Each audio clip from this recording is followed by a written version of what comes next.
On the outskirts of downtown Austin, Texas, the pre-dawn hours greet one of nature's most violent temper tantrums. After an evening of much-needed rain, daylight reveals one man with a camera standing in the middle of Highway 165. I'm an Aggie photographer. We work on the principle if you will take enough pictures, one of them will be good. Even in Austin's morning rush hour traffic, there is no congestion on this roadway. You see, 165 is the shortest state highway in Texas, and it begins and ends on sacred ground. It's quiet, it's peaceful. I think it's one of the most unappreciated jewels in our state. It's the only graveyard of its kind in the country, and it's only a few minutes from the state capitol. Governor Rick Perry knows the route well, and he knows all 18 acres of the Texas State Cemetery like the back of his hand. It's a very calm place in the middle of a complex and tumultuous city. This is a place of peace. It's a place where you can collect your thoughts. And it's also a place where you can get a healthy dose of Texas history, which I dearly love. And you never walk through here that you don't learn something new, or you see some name and you go back and do a little research on it. Is that what you do? I do that a lot. That's Albert Sidney Johnston. There's Walter Prescott Webb and Fred Gibson, the guy who wrote Old Yeller right there, right here in the state cemetery. Preston Smith, John Connolly. Now, this place is bipartisan. Oh. I see some of your people from the other side of the aisle. Well, I was on that side of the aisle for a while, Well, so yeah, I can say that's my peeps. I guess so. There's a little bit of everybody in here. Ann Richards is here, Barbara Jordan. Yep. Bob Bullock. Bob Bullock. There they all are, right up there on top of the hill. And of course, this one to me is I mean, when you look up, when you start right here, you see that name, the father of Texas, and then you look up, and that is, I mean, he's almost blessing you right here. You know, Austin died in, I think, September of 36, is that, December of 36. So he saw Texas become a republic. His dream come true, if you will, and then he was a sickly fella, and by the end of that year, he was gone. Texas is the only state in the United States that has an official state cemetery. It originally started for members of the legislature and public officials, but over time it has become a museum of Texas history. For about as long as most can remember, Harry Bradley has been caretaker and superintendent of the Texas State Cemetery, and he's noticed over the years on any given day, at any given time, Governor Perry weaving his way among the rolling hills of this 18-acre outdoor museum.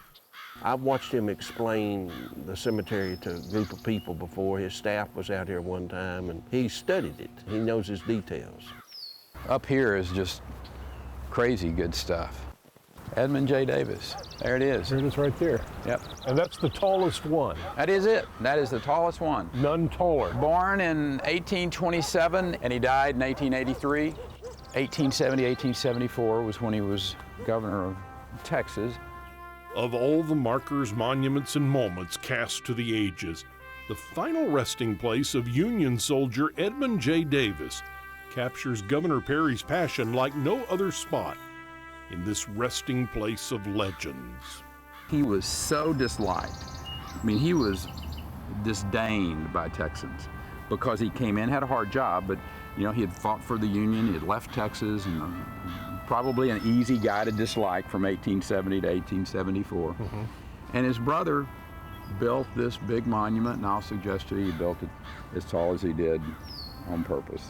And looking back on this guy, your opinion is what? My opinion of him is he was a very honorable man.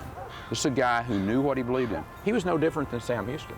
I mean, these were two people who it would have been a lot easier to say, you know what, great, let's get out of here and go join, or, you know, join this Confederacy and fight for states' rights and defend slavery, and he didn't. I mean, he was a very, I will suggest to you, we have not honored this man like we should.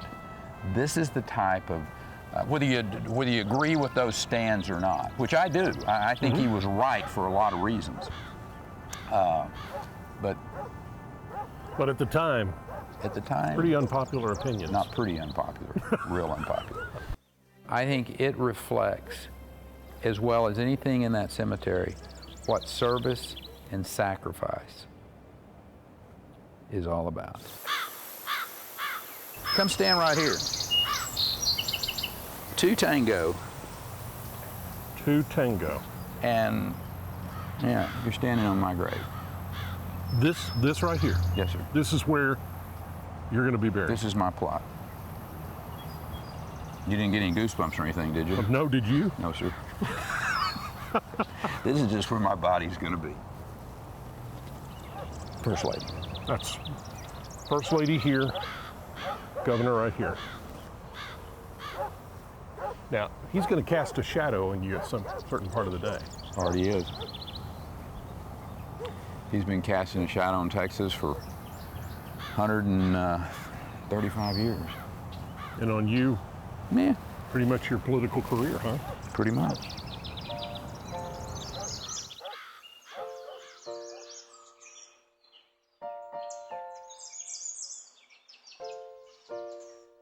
I go there probably as much as any place outside of the Capitol and the governor's mansion. It's just a fascinating place. It's quiet, it's calming. It gives. This is a giving place. Yeah, it's a great place to spend time. As the day goes on, up and down Highway 165, the stories behind the headstones continue, and the longest-serving governor in Texas history finds something new to capture with his camera in this place he knows so well. I'm gonna get one more shot before getting out of here. People who care about Texas history, I can't think of a place that is going to be any more inspiring than an hour walk through the Texas State Cemetery. Got a keeper? Yes, sir. All right, good.